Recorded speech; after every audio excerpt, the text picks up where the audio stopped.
Dubai, the United Arab Emirates, on the same peninsula where the religion of Islam originated.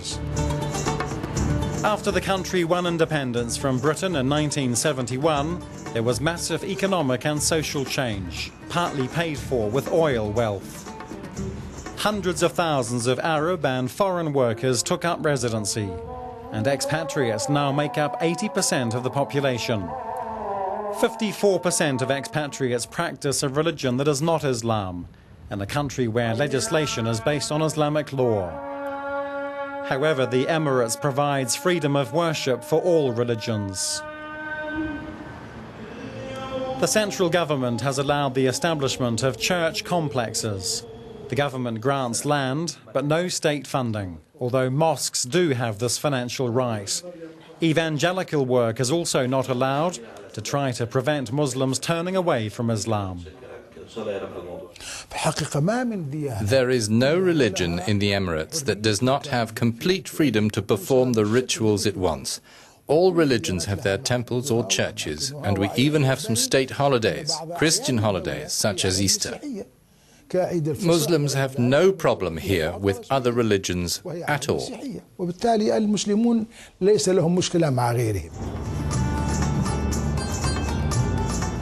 Abu Dhabi is the political capital of the country, and it's here that we find St. Joseph's Church. The Vatican's representative in the Gulf is based here. We asked Bishop Peter Hinder how this came to be.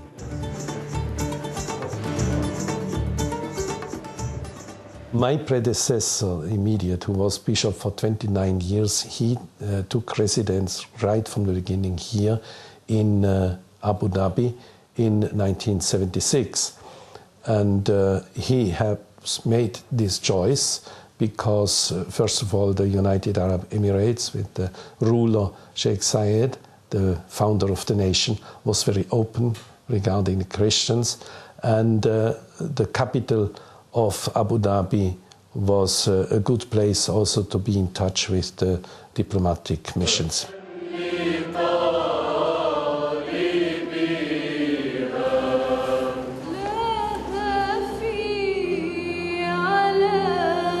Our visit coincided with Good Friday, a good chance to see how much freedom non-Muslims have away from the official statements. We went to St. Mary's Church in Dubai, the first church built here. Mass is held in several languages. I've been here 15 years and I practice my religion in complete tranquility without problems. Even when people here know you're a Christian, they don't take it badly. There's a total feeling of brotherhood between Muslims and Christians, in Dubai especially. However, their bell remains silent. The state may say there is religious freedom, but the bell is not allowed to be rung. The dates and times of Mass are announced via emails and SMS. We also visited a Lebanese Christian family that's been living in Dubai for more than 10 years. When some groups here in Dubai called for the boycott of Danish products because of the publication of the Muhammad cartoons, we heard the Imam at Friday prayers using some bad words against Christians. The tone was very harsh. But we couldn't do anything. In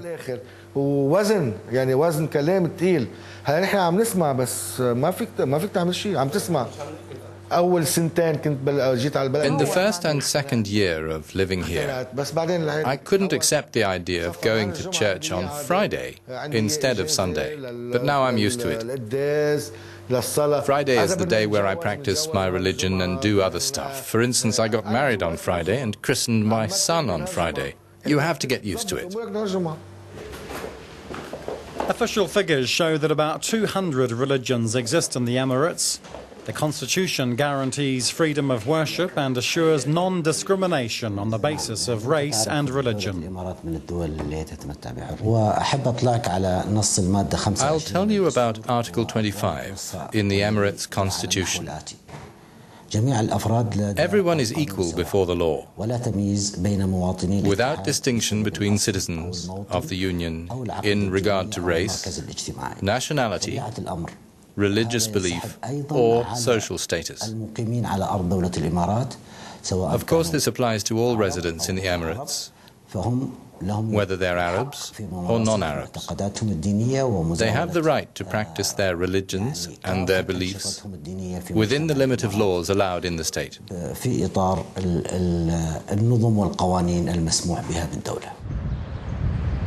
One thing we noticed when travelling around here was a mosque and a church that faced each other. It was easy to identify the mosque by its minarets, but this was not the case for the church. They have to remain more discreet. Well, as far as I know, the difference is if you build a church here, the steeple can't be higher than the minaret at the mosque. That's the only differences I know of it. Since we are here, we never face any problem with our religious practices. So always it was the free entry to the church, and it was really unbelievable because when you came here, as you said, it was a Muslim country, so we didn't know what to expect.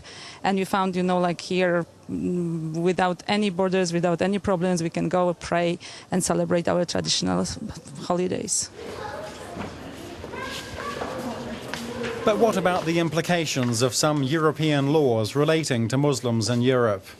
We got reaction to Switzerland's referendum on the banning of minarets.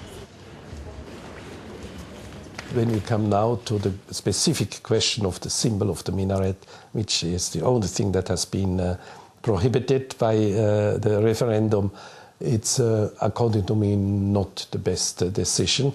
But I think they can live it, as I can live without church clock tower for the churches. If this ban of minarets in Switzerland had not been politicized within the context of the unjust war on Islam, which was announced by Bush Sr.